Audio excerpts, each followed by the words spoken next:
저는 대단히 반갑습니다. 그래서 존경하는 박수호 목사님, 사모님 오랜만에 뵙게 돼서 너무 좋고요. 제가 그 교단 총무하면서 이제 속한 교회들을 이제 제 사무실에 오게 되면 돌아가면서 좀 떠올리면서 좀 기도를 하게 돼요.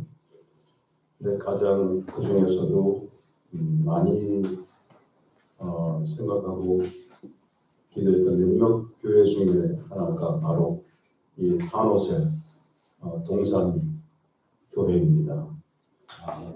예, 이유는 제가 2016년도군요. 그때 제가 워싱턴에 이제 공부하러 유학생으로 왔다가 그쪽에서 저도 이민을 하게 됐었고, 그리고 그 후에 2016년에 그 전에 직전에 갑자기 제가 위암이 발견돼서 위암 수술을 받고 위는 100% 다 하나님께 드리고, 그리고 이제 온 직후에 사역지를 아이오와에 있는 그 유학생 중심에 있는 교회로 제가 가서 목회를 시작을 한 직후에 그때 제가 교단에 총무가 되기 전에 서기로 이제 좀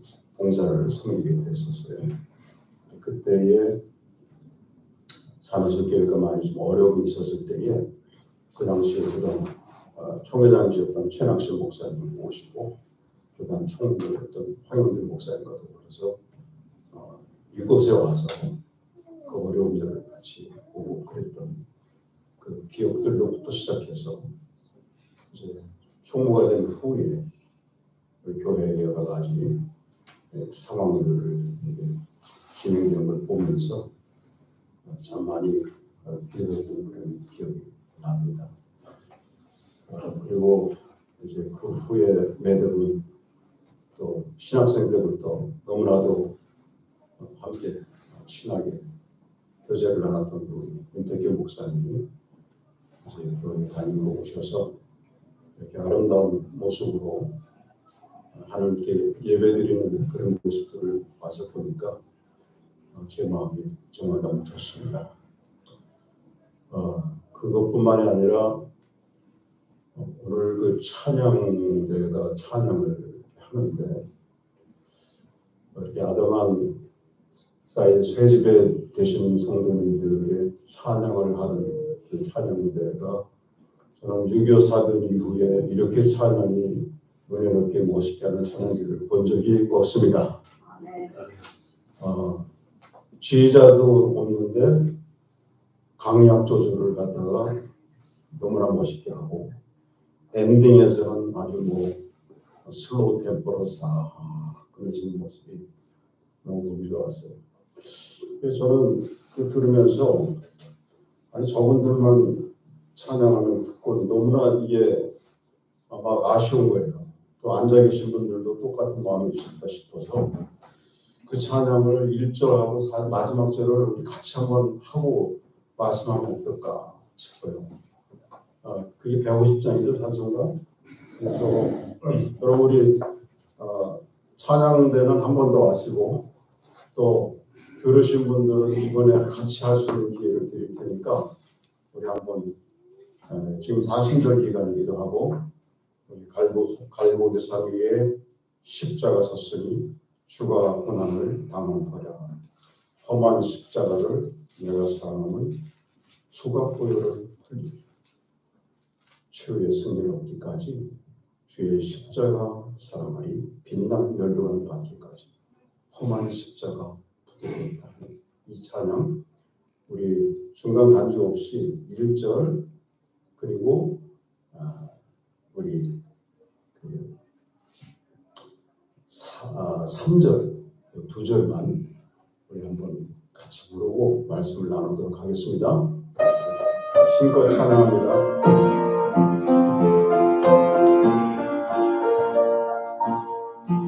Always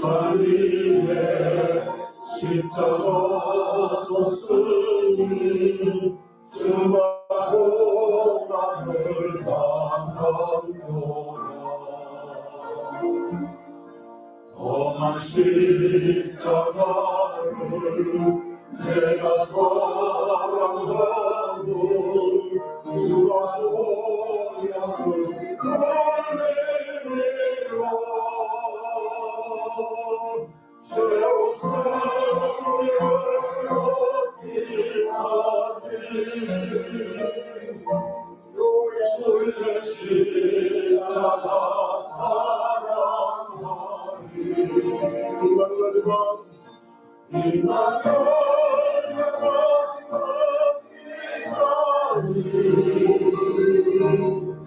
험한 십자가 붙들겠네. 험한 십자가에 주가 올리기를 믿는 마음으로 바라보리. 나를 용서하고 내 사시려 주가 흘리신 어려일세.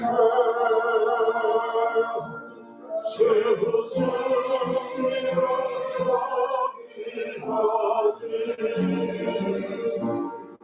주의 십자가 사랑하리.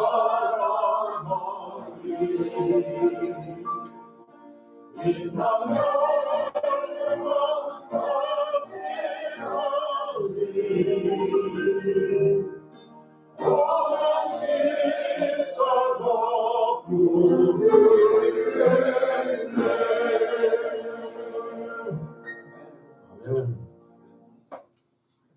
오늘 우리 함께 읽었던 그 본문의 말씀을 통해서 성경적인 목표, 이런 아주 쉬운 설교의 제목을 통해서 내용도 좀 단순하게 쉽게 우리가 생각할 수 있는 시간을 잠깐 가지려고 해요. 오늘 이 본문의 말씀의 내용을 보면 여기 대표적으로 등장하는 큰 두 인물이 있습니다. 하나는 베드로를 비롯한 그 사도들의 그룹이 나오고요. 또 한 사람은 바리새인 율법 학자 가말리엘이라고 하는 사람이 나오고 있습니다. 가말리엘에 대해서는 이제 나중에 좀 말씀을 드리고, 우리가 베드로를 비롯한 이 사도들의 출신을 보면 여러분 잘 아시는 대로 그리고 그렇게 특출한 사람들은 아니었습니다. 그렇죠? 우리처럼 어떤 평범한 사람이었어요. 평범한 출신의 사람들. 아시는 대로 세리라든지 또 어부라든지 등등. 우리가 아는 대로 사도 첫째 여자였던 베드로 역시 마찬가지로 그는 이제 그냥 단순한 어부였지 않습니까? 그렇죠? 이 멀리 조금만 보여주시겠어요? 약간만. 제가 목소리가 이렇게 크지 않았어요. 그래서 그런 평범한 사람들이 바로 우리가 아는 사도들이었지 않습니까? 그런데 오늘 이 본문의 말씀을 보시면 좀 화음이 볼륨이 커서 그런 것 같아요. 보시면은 아주 이들의 모습이 평범한 사람이면서도 어떻게 이렇게 이런 모습으로 이런 전혀 다른 어떤 그런 모습을 우리가 확인할 수 있을까, 볼 수 있을까 싶은 거예요. 그것은 우리가 아는 대로 그냥 자기들의 일상을 살아가고 또 자기들의 어떤 소박한 꿈을 갖고 살아가고 일반 세상 사람들이 하는 것처럼 뭐 부자 되는 거, 자녀들 뭐 잘 되는 거, 뭐 등등의 이런 소박한 꿈을 가지고 살아갔던 사람들이 오늘날 예수라고 하는 분을 만났습니다. 그리고 그 예수라고 하는 분을 만나고 나서 그와 함께 동행하면서 그분을 통해서 들었던 진리의 그 교훈의 말씀들을 통해서 그들이 이 땅에 자기들이 보내졌고 또 이 땅에 살아가는 자기들의 모습이 이제는 어떻게 살아야 할지에 대해서 분명한 삶의 의미, 삶의 목표가 이렇게 정해진 거예요. 그러다 보니까 그들의 삶이 180도 바뀌어서 이제는 그 목표를 향해서 오로지 그 목표를 향해서 모든 그들의 삶의 포커스가 집중이 되어지고 그리고 그것을 향해서 살아가는 일생을 후에 살았던 것을 우리가 너무나 잘 알고 있습니다. 그래서 오늘 이 말씀들을 보면서 저는 과연 그리스도인들은 어떤 목표가 사람들은 다 있는데 그 목표가 소위 말하는 우리 세상 사람들의 목표가 뭔가 좀 달라도 달라야 되지 않겠나. 그런 의미에서 저는 그 목표를 그냥 단순하게 성경적인 목표다 이렇게 그냥 붙여봤어요. 여러분, 그 목표는 세상에 살아가는 사람들이라고 하면 그저 뭐 난 하루 먹고 살고 그게 목표다. 그런 사람은 없을 거예요. 그렇죠? 어쨌든 그게 막연하든 구체적이든 사람들은 나름대로 다 자신의 목표를 가지고 이 땅을 살아가요. 아까 말씀드린 대로 나는 부자가 되겠다든지 나는 평생 그래도 내 집을 한번 소유하겠다든지 그런 것부터 해서 자녀들을 어떤 잘 교육시키고 싶은 그런 마음들 등등. 그런데 이 목표가 그 세상적인 목표와 성경적인 목표와 구별되어지는 것이 분명히 있습니다. 세상적인 목표는 그야말로 그것은 그냥 어떻게 보면 그냥 자기가 갖고 있는 어떤 desire, 어떤 갈망이죠.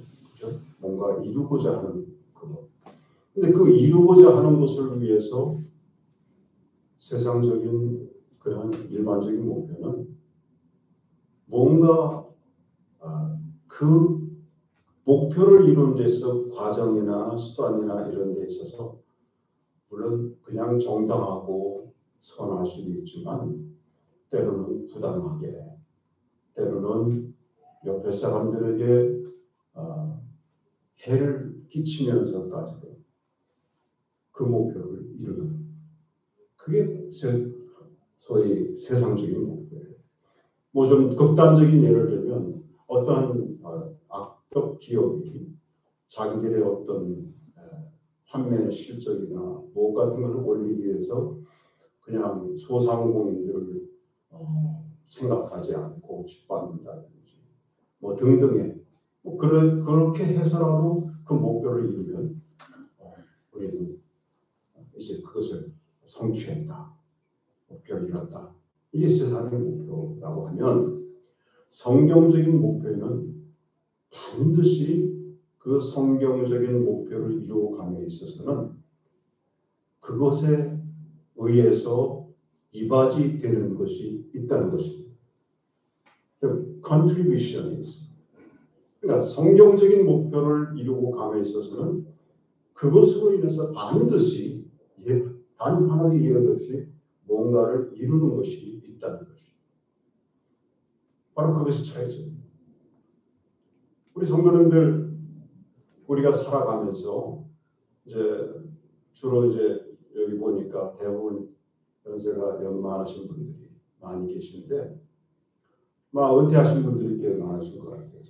저도 이제 작년에 은퇴했습니다만 근데 그 은퇴의 후에 어떤 삶이 뭐 이렇게 확연하게 다르다든지 그런 생각은 안 들어요. 그렇다고 해서 뭐 은퇴 후에도 뭐 현역 때와 똑같이 뭔가 그건 아니지만 우리가 하나님의 자녀로서 성경적인 목표를 세웠고 그 목표를 향해서 가는 길은 내가 현역으로서 삶을 살든 은퇴해서 삶을 살든 그것은 변함없이 주님 만나는 그날까지 계속해서 가는 거라고 믿습니다. 그런 면에서 그 목표가 성경적인 어떤 목표라고 해서 고상하고 그것이 무슨 크고 스케일이 그런 의미가 아니라 정말로 성경적인 어떤 목표는 아까 말씀드린 대로 그것이 이바지하는 것이 크던 작던 분명히 있다고 하는 것. 그런 측면에서 오늘 여러분들은 이제까지 뭐 여러 번 기도하시고 또 나름대로 갖고 있는 어떤 고울, 목표를 위해서 여러분들이 이제까지 신앙생활하셨고 살아오셨지만 그것이 과연 하나님께서 내게 주신 성경적인 목표입니다. 거기에 부합되는 것인가? 우리 한번 체크업하는 그런 시간들이 되기를 주님의 이름으로 축원합니다. 기도하면서 내가 이루고자 하는 것이 이것이 정말로 뭔가 이웃에게 이바지하고 또 섬기는 교회에 이바지하고 또 주변 사람들에게 이바지하는 그런 목표인가를 보면 그것이 성경적인 목표인지 아니면 나의 단순한 어떤 그 야망을 위해서 나의 디자인 어떤 것을 위해서 세운 것인지를 우리가 쉽게 구분할 수 있을 줄 믿습니다. 자, 말씀드린 대로 본문으로 돌아가서 제자들이 예수님을 만났습니다. 그리고 그들에게는 아까 말씀드린 대로 그런 면에서 이들은 나의 목표가 삶의 목표가 이제는 나만을 위한 어떤 성공을 위한 그런 목표가 아니라 뭔가 정말 나를 이 땅에 보내신 그리고 나에게 영생의 길을 열어주신 우리 주님을 위해서 가야 되는 그런 목표가 됩니다. 이렇게 그들이 목표를 정했어요. 그러다 보니까 이들은 그것을 위해서 변함없이 자기들에게 처한 상황이 어떻든지 간에 상관없이 늘 그것을 서슴없이 주저하지 않고 말할 수 있는 그런 사람들이 되었습니다. 오늘 본문에 보시면은 공회 앞에 이들이 불려왔습니다. 강제로 불려왔습니다. 그 당시 공회라고 하는 것은 요즘으로 말하면 뭐 법정이라고 얘기할 수 있을 거예요. 요즘 우리 괜히 여러분 혹시 그런 경험이 있습니까? 어떤 법원에서 출석하라고 그런 공지를 받았다고 하면 우리가 죄를 지었든 안 지었든 굉장히 두근거리잖아요. 뭔가 긴장되고. 근데 이 당시로서는 이 제자들은 그 정도가 아니었겠죠. 그야말로 오늘 이 본문에서도 그런 내용들이 여기에 있습니다만 이들이 여기서 말하는 거 보면 완전히 잘못 얘기하면은 그 자리에서 죽을 수 있는 생명의 위협을 받는 그런 아주 엄중한 곳이에요.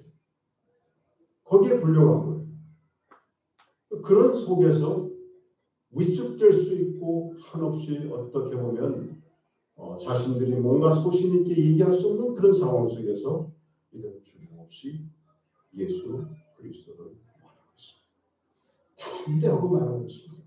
왜? 그것이 그들에게 예수를 만나고부터 앞으로 내 삶의 목표는 바로 그분이 전하신 귀한 복음, 교훈, 그것을 전하는 이 삶이야말로 우리가 내 삶의 분명한 고울이고 목표다 하는 것을 깨달았기 때문에 그것을 그렇게 하고 있는 것입니다. 그래서 여러분 오늘 성경적인 목표의 모습 특징을 세 가지만 말씀드릴 텐데 첫 번째 모습은 뭐냐면 성경적인 목표를 가진 사람들은 절대로 포기하지 않는다. 어떠한 어려움과 고난 속에서도 포기함이 없습니다. 왜? 그것이 하나님께서 우리에게 주신 성도의 삶이고 또 그리스도의 어떤 라이프고 또 주님께서 내게 말씀해 주신 거라고 하는 것을 우리가 안다면 적어도 우리가 이 땅에서 사람들이 그것을 인정하든 안 하든 간에 우리가 뭐가 다른 바가 있겠습니까? 우리 의식 속에는 분명히 내가 하나님의 백성으로서 하나님의 자녀로서 살아가는 그 목표를 가지고 내가 살아가는 것입니다. 어떤 어려움이 있어도 어떤 난관이 있어도 그것에 굴하지 않냐고 굽히지 않고 그걸 향해서 나아가는 거예요. 바로 이 제자들을 통해서 그런 모습을 우리가 볼 수가 있는 것입니다. 여러분 한번 여러분께 숙제를 드린다면 오늘 말씀 후에 단 1분이 되셔도 내가 이제가 살아왔던 삶 속에 정말 주님이 기뻐하시고 또 나를 위해서 이 목표를 향해서 내가 땀을 흘리고 살아왔는데 그걸 통해서 이바지하는 것이 어떤 것일까 그걸 생각하고 그것을 주님께서 내게 주신 귀한 목표라고 하면 여러분 어떤 상황 속에서도 거기를 계속해서 그 일을 포기하지 않고 가는 여러분 되시기를 주의 이름으로 축원합니다. 그러려니까 때로는 여러분 어려움도 있어요. 오늘 이 베드로 사도 이 사도들처럼 자칫하면은 죽을 수 있는 그런 어려움들이 그들에게 있습니다. 그럼 우리가 신앙생활 한다고 해서 예수님을 만나고는 이제 고생 끝, 행복 시작, 모든 난관 끝 아니잖아요. 때로는 난관도 있어요. 어려움도 있습니다. 그것이 자신을 통해서 오는 경우도 있고 경제적인 난관도 있고 인간관계를 통해서도 올 수 있고 그러나 그런 것들로 인해서 우리가 세운 목표가 분명히 우리가 주님 앞에 솔직히 내어놓고 하나님이 주신 목표라고 한다면 우리는 그것을 포기하지 않고 계속해서 그 목표를 간직하고 살아가는 하나님의 백성이 되어야 줄 것입니다. 자, 두 번째는요. 성경적인 목표를 갖고 살아가는 사람들에게 오늘 이 말씀에 보면 우리의 선하신 하나님께서 좋으신 하나님께서 우리를 그냥 두시지 않는다고 합니다. 우리에게 반드시 하나님이 함께 하시는 역사가 있습니다. 여러분 믿으시죠? 하나님이 함께 하십니다. 자, 오늘 말씀을 한번 다시 돌아가 봐요. 거기 보면은 아까 말씀드린 대로 사도들 말고 또 한 사람이 나온다고 그러죠. 바로 바리새인 율법학자 가말리엘입니다. 가말리엘이라고 하는 사람이 34절에 보면 소개되고 있습니다. 자, 34절을 제가 다시 한번 봅니다. 바리새인 가말리엘은 율법 교사로 모든 백성에게 존경을 받는 자라. 그렇습니다. 그러니까 이 가말리엘은 그 사도들하고의 관계가 어떤 관계인지는 오늘 본문을 통해서는 우리가 잘 알 수가 없어요. 물론 나중에 이제 그 사도 바울 같은 경우 어떤 가말리엘의 어떤 그런 연관성이 있는 말씀이 나오긴 하지만 이 사도 베드로를 비롯한 사도들과 어떤 연관성이 있는 사람일까에 대해서는 얘기가 없어요. 그러니까 어떤 우리가 그냥 짐작할 때는 어떤 특별한 관계 속에서 지금 이 가말리엘이 여기 등장해서 뭔가 사도들에 대한 얘기를 하고 있다라고 여기지는 않는다 그런 얘기예요. 그런데 이 가말리엘이 지금 어떤 사람이냐면 사람들로부터 존경받는 사람이에요. 그러니까 일종의 요즘으로 말하면 어떤 커뮤니티 공동체에 있어서 나름대로 굉장히 덕망이 있고 사람들의 신뢰를 받고 뭔가 한마디 하면은 주목하는 그런 사람. 그런 사람이라는 얘기예요. 그러니까 이분이 예수를 만났고 또 신앙 그런 얘기는 전혀 없어요. 그런데 지금 사도들을 위협하는 그 유대인들 그들에게서 존경받는 사람이니까 이 사람이 뭔가 한마디 하면 그 영향력도 있고 그 말에 귀를 기울이는 그런 위치에 있는 사람입니다. 그런데 이런 사람이 지금 위기에 처한 사도들을 놓고서 그 위협하는 유대인들 앞에서 사도들을 어떻게 하고 있어요? 변호하고 있는 거예요. 변호하면서 저 사도들을 건드리지 마라. 저들이 하고 있는 얘기가 그것이 만약에 사람에게서부터 난 얘기라면 그건 저들이 뭔가 심판을 받을 것이고 그것이 만약 하나님으로부터 나온 얘기라고 하면 당신들이 막을 수가 없다. 이렇게 변호하면서 위기에 처한 그 사도들을 변호하고 구해주는 그런 역할을 이 가말리엘이 지금 하고 있는 것입니다. 그래서 사도들이 아주 그 큰 위험으로부터 건진받는 그런 얘기가 오늘 이 본문에 나왔습니다. 여러분, 가말리엘이 어떤 말씀드린 대로 사도들과 특별한 관계 때문에 이렇게 나섰다고 저는 보지 않습니다. 하나님께서 바른 하나님의 목표를 가지고 하나님의 사람으로서 난간에 처한 그 사도들을 구원하기 위해서 가말리엘을 들어 쓰신 분이 있습니다. 하나님은 그러신 분입니다. 살아계신 우리의 하나님께서 우리가 정말 하나님의 백성으로서 누가 알아주던 누가 인정해주던 인정하지 않던 상관없이 그 길을 위해서 주님 앞에 서고 가는 하나님의 백성들을 하나님께서 때를 따라 시적절하게 우리에게 도움을 주시고 필요한 것을 함께 해주시는 살아계신 하나님 좀 있습니다. 여러분 그런 경험들 안 해보셨어요? 우리는 크고 작게 신앙생활하면서 그런 경험들 여러분 대부분 다 하셨을 줄 믿습니다. 저도 목회하면서요. 그 목회의 여정이라고 하는 게 여기 선배 목사님들 계시지만 그게 쉽지 않아요.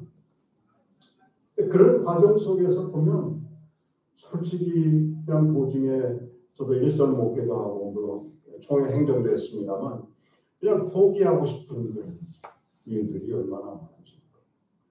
심지어 총무할 때도 마찬가지로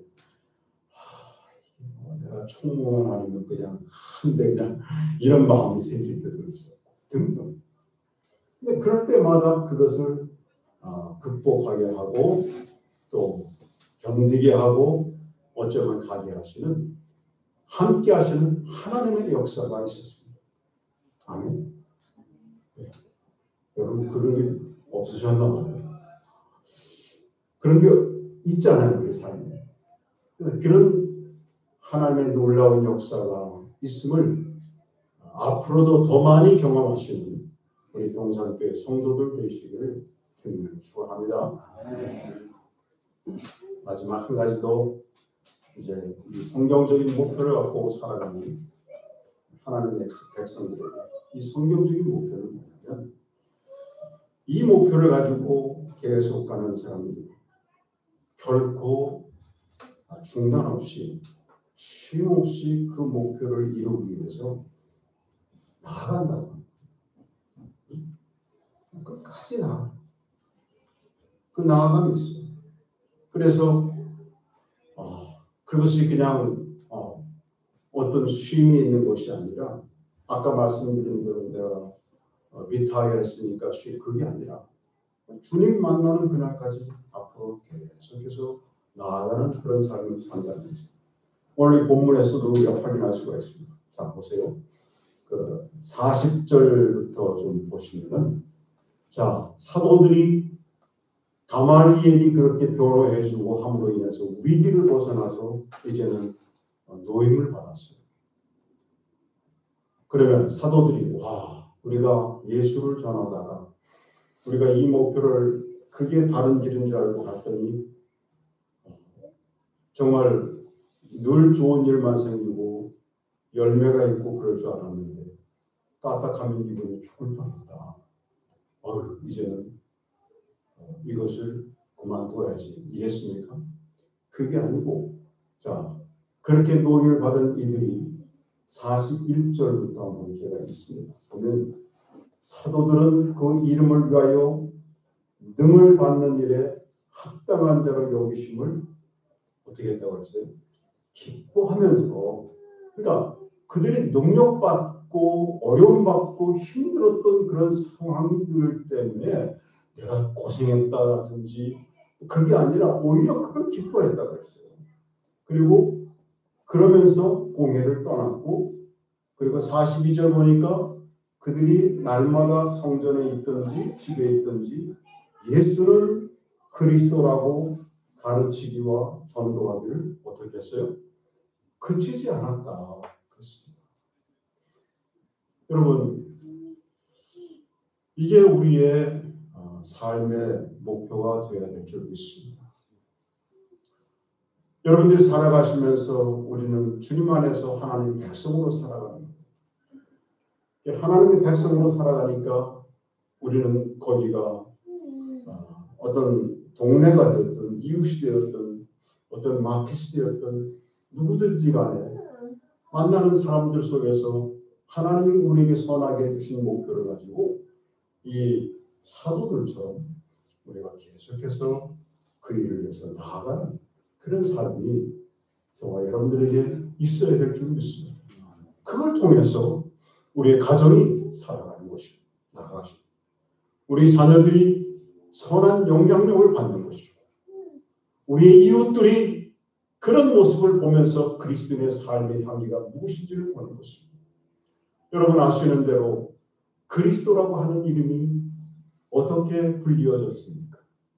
그리스도라고 하는 이름은 우리가 그리스도인이야라고 스스로 붙인 이름이 아니라 오늘 이 말씀들을 보면 그리스도인이라고 불려지기 시작한 것은 오늘 이 말씀에 보면 그 예수님을 쫓아다니는 사람들이 그 모습이 주변에 있는 사람들이 볼 때에 뭔가 달랐어요.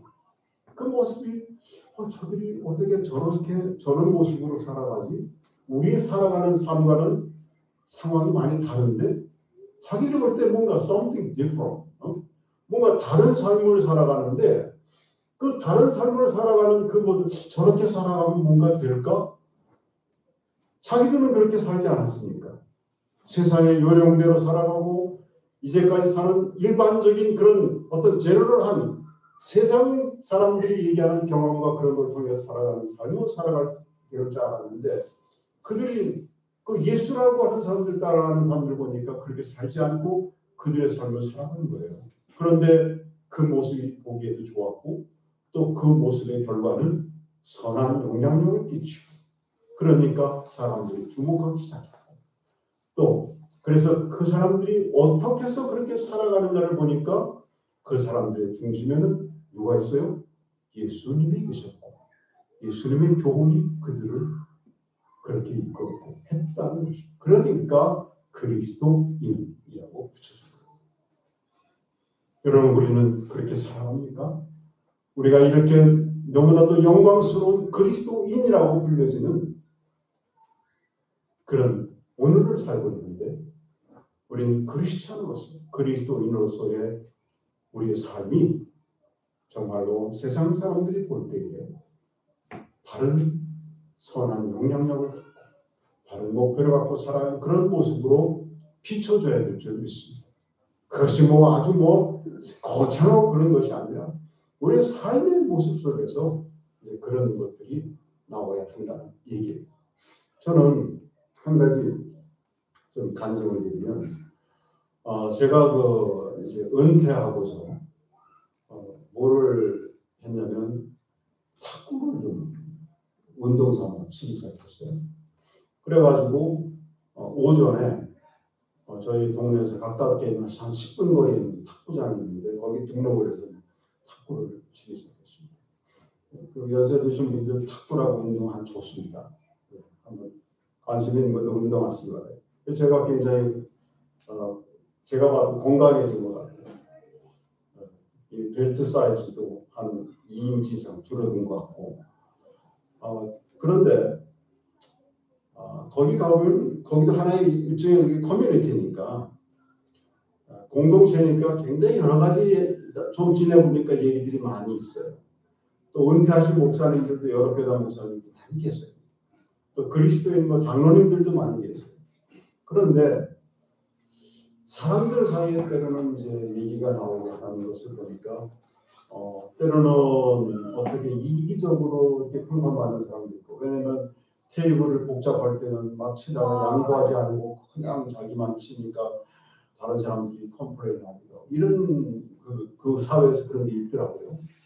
어떤 경우는 뭐 여기서 뭐 모르시니까 어떤 목사님은 목사님이면서도 이제 그런 면에서 셀피시해서 이제 좀 뭐랄까 평판이 그냥 그렇고 욕 먹기도 하고 또 때로는 장로님도 그런 것이고 뭐 있더라.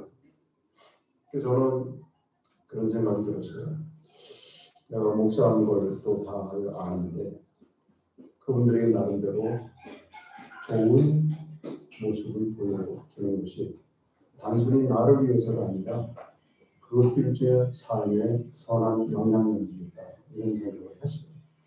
그래서 이제 그러려고 하고 가능한 한 양보도 하고 또 그것만이 아니라 그분들이 오는 것을 위해서 요즘 제가 매일 가게 되면 이만한 그 보건병에다가 아침마다 중국 보이차를 갖다가 일부러 끓여가지고 그거를 가서 누구든지 셀프 서비스 할 수 있도록 그걸 도와요. 작은 거잖아요. 그죠? 작은 건데 마음이 저는 굉장히 흐뭇하고 또 사람들이 굉장히 그런 걸 좋아하는 것 같고 그러니까 여러분 우리가 삶 속에서 뭔가 거창하고 그런 원대한 그런 것이 꼭 아니라 우리가 살아가는 삶 속에서 여러분들이 그리스도인으로서의 어떤 향기 그런 모습 그런 것들을 통해서 끊임없이 앞으로 주님 만나는 그날까지 나아가는 그야말로 주의 선한 주신 목표를 성경적인 목표를 갖고 살아가는 삶은 은퇴가 없는 줄 믿습니다. 말씀을 마치면서 제가 9월 달에 그때는 이제 은퇴하기 전이었습니다. 본부로부터 이제 와서 저녁에 이렇게 좀 피곤함으로 TV를 켜고 그 넷플릭스를 통해서 했는데 9월이 되면 그 911이 이제 항상 미국인들이 생각이 되니까 그래서 그런지 그 뉴욕의 그 월드 트레이드 센터가 폭발되고 했던 그걸 토대로 한 영화가 하나 이렇게 상영이 되더라고요. 그래서 그걸 틀었어요. 그랬더니 진짜 그 폭발 장면이 그대로 아주 다큐멘터리로 보여주고 어마어마하지 않습니까? 이제 그리고 이제 그거를 이제 픽션으로 이렇게 만들어진 영화인데 그 무너질 때에 거기에 그 이제 구조대원들의 스토리를 담았어요. 구조대원들이 그 무너진 벽을 뚫으면서 먼지를 다 뒤집어 쓰면서 이제 그 안에 투입이 돼서 이제 사람들을 구하려고 했는데 그 와르르 무너지는 바람에 그 구조대원들이 이제 갇히기도 하고 이런 상황. 근데 그 구조대원 중에 한 사람이 굉장히 어려운 상황 속에서 이제 살아나왔고요. 그것이 이제 생중계로 막 중계가 되고 거의 한 3일 만에 진짜 기적적으로 이제 구조되는 그런 것이 영화에 보여져요. 건져지니까 얼마나 그 뉴스가 그냥 그 어려운 속에서 그냥 그러니까 기뻐하고 환호하고 집중되고 막 구조대원들도 좋아가지고 같이 막 기뻐하고 얼싸고 환호하고 그런 장면이 나와요. 그런데 그런 장면이 나오면서 마지막 엔딩에 거의 끝난 장면에 두 구조대원의 이야기가 포커스가 맞춰지는데 한 사람은 이름이 없고 한 사람은 테디라고 하는 구조대원이었어요. 근데 그게 두 사람이 하는 짧은 영어가 제게 그냥 확 치는데 내가 목사로서의 어떤 삶에 있어 큰 도전이 주고 그래서 잠깐 간증 좀 소개도 마치려고 하는데 영어가 짧고 간단해서 저도 알아들었어요. 뭐냐면 한 이름 없는 그 소방대원이 막 같이 기뻐하고 하다가 갑자기 멈추고 폭파된 무너진 그 건물 덩이를 보면서 옆에 있는 대원이 패디인데 패디한테 뭐라고 얘기하냐면 이렇게 얘기해요.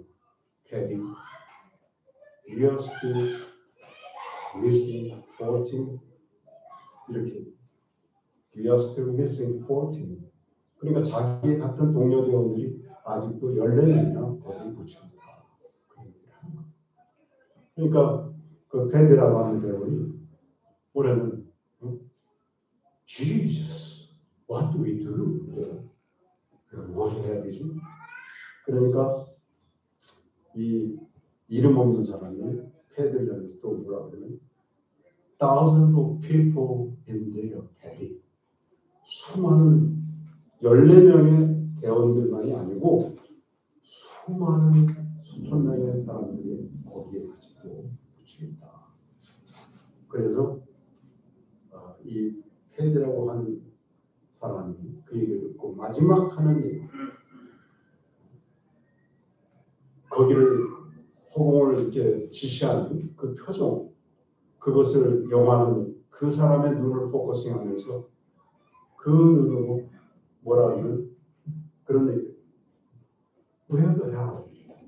Where the hell are they? 이렇게 얘기해요.